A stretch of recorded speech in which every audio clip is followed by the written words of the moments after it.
Price Lord. கர்த்தருடைய நாமத்திற்கு மகிமை உண்டாகட்டும். கர்த்தராகிய இயேசு கிறிஸ்துவின் நாமத்தினால் நான் உங்களை வாழ்த்துகிறேன். தேவஜனமே, இந்த நாளிலும் ஒரு வசனத்தை நாம் கவனிக்கலாம். 2 கொரிந்தியர் எழுதின புஸ்தகம் 6ஆம் அதிகாரம் 2வது வசனம் இப்படியா சொல்கிறது: இதோ இப்பொழுதே அனுக்கிரக காலம், இப்பொழுதே இரட்சணிய நாள். ஆமென். கர்த்தருடைய நாமத்திற்கு மகிமை உண்டாகட்டும்.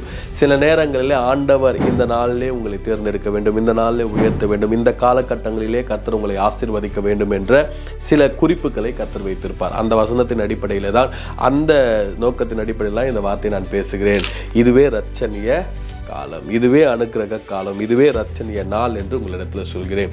அதாவது ஒரு மிகப்பெரிய பணக்காரர், அவருடைய பேர் பில்கேட்ஸ், நமக்கு எல்லாருக்குமே தெரியும்.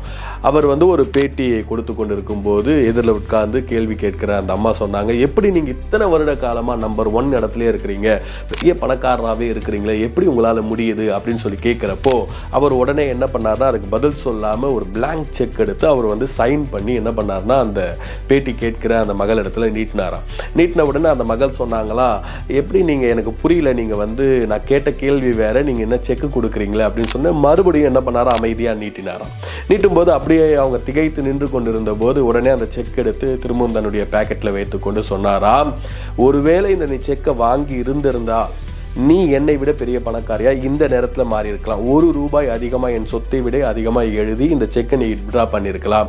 இத்தனை மீடியா பார்க்க, இத்தனை ஜனம் பார்க்க, நான் தான் செக்கை கொடுத்த அந்த ப்ரூஃப் இருக்கு உன் இடத்துல. ஆனால் நீ என்ன பண்ணிட்ட, இந்த வாய்ப்பை தவற விட்டுட்ட. ஸோ தேவஜனமே, அவர் சொல்லும்போது ஒரு வார்த்தை சொல்கிறார், நான் எந்த வாய்ப்பையும் தவற விட மாட்டேன், அதனால தான் இந்த நாள் வரைக்கும் நம்பர் 1 இடத்துலையே இருக்கிறேன். தேவஜனமே, வேதத்துலேயும் அப்படிலாம் இருக்கிறாங்க. தாவீது பால் கட்டி கொடுக்கணும்னு போகிறாரு, அந்த இடத்துல ஒரு வாய்ப்பு கிடைக்குது. என்னன்னு சொன்னால், கோலியாத்தோடு சண்டை செய்யும்படியாக. எல்லாரும் கோலியாத்து அடித்தா என்ன ஆகிடும், கோலியாத்து நம்மளை பார்த்தா என்ன ஆகிடும், கோலியாத்து மாத்திரம் அவருடைய கண்களில் பட்டால் நம்ம என்ன ஆகும் அப்படின்னு பயந்து கொண்டு இருக்கும்போது தாவீது மட்டும்தான், நான் கோலியாத்தை அடித்தா அவர் என்ன தருவார், என்ன பரிசு கிடைக்கும், எல்லாரும் கோலியாத்தை அடித்தா என்ன ஆகிடும்னு பேசி நிற்கும்போது தேவ மனுஷனாகிய தாவீது, இதுதான் இரட்சணிய நாள், இதுதான் அனுக்கிரக காலம், எனக்கு கர்த்தர் கொடுத்துருக்க வாய்ப்பு இதுதான் அப்படின்ட்டு புரிந்து கொண்டு, நான் அடித்தா அவங்க என்ன தருவாங்க அப்படின்னு சொல்லி கேட்டார். ஸோ இந்த வார்த்தையை கேட்டுக்கொண்டு இருக்கிற உங்களுக்கு இது ஒரு வேளை இரட்சணிய நாளாக இருக்கலாம், அனுக்கிரக காலமாக இருக்கலாம். தொடர்ந்து செய்யுங்க, தைரியமாய் போராடுங்க, தைரியமாய் முன்னெடுங்க, பயப்படாதீங்க. கர்த்தர் உங்களோடு இருப்பார். கர்த்தர் பெரிய காரியங்களை செய்வார். கர்த்தர் தான் உங்களை ஆசீர்வதிப்பாராக. ஆமென்.